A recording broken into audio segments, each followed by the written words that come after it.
Hello, I'm Mrs. Hollinshead and welcome to my 3-minute thoughts where I introduce an idea about something in GCSE English that you may not have considered before. Today let's explore which characters in A Christmas Carol are used as foils for Scrooge. Now, most characters in a literary text are not fully rounded believable characters. There are usually other minor ones who are important to the story for different reasons and they will serve a specific narrative function.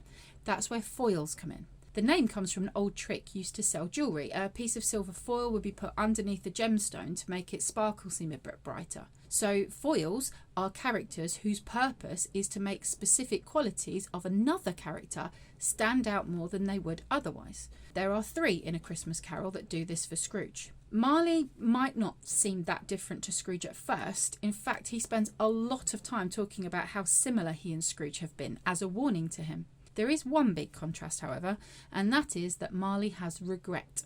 Marley has suffered the consequences of his actions and he asks out loud why he was foolish enough to reject human connection when he was alive. This contrast helps us to understand that Scrooge is stubborn and difficult to reach.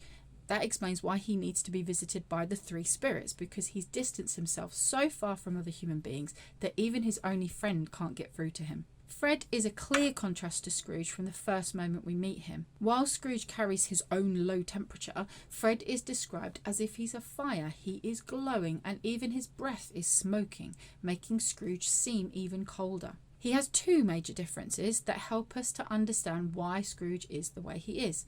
Firstly, Fred has no interest in money. He openly says to Scrooge that Christmas has never made him richer in terms of money, but that it has done him good. And later, Fred tells his family that he knows he'll never get an inheritance from Scrooge, so we know that isn't why he invited him to Christmas dinner.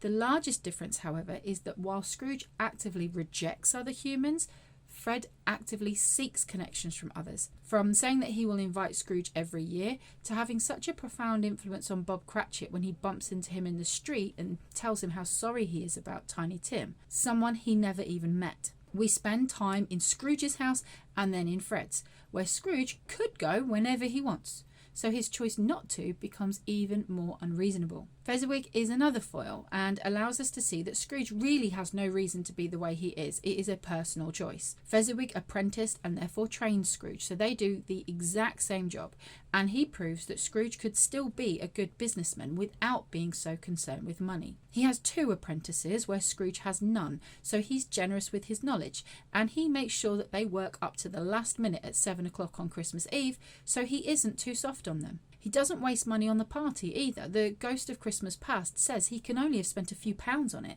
and Scrooge says it didn't have to cost much to mean the world. Then we see that Fezziwig has a wife and family, which we later find out Scrooge could have had. We find out through comparison to Fezziwig that Scrooge did not learn his greed and isolation because of his business, but as a personal choice. So that's it.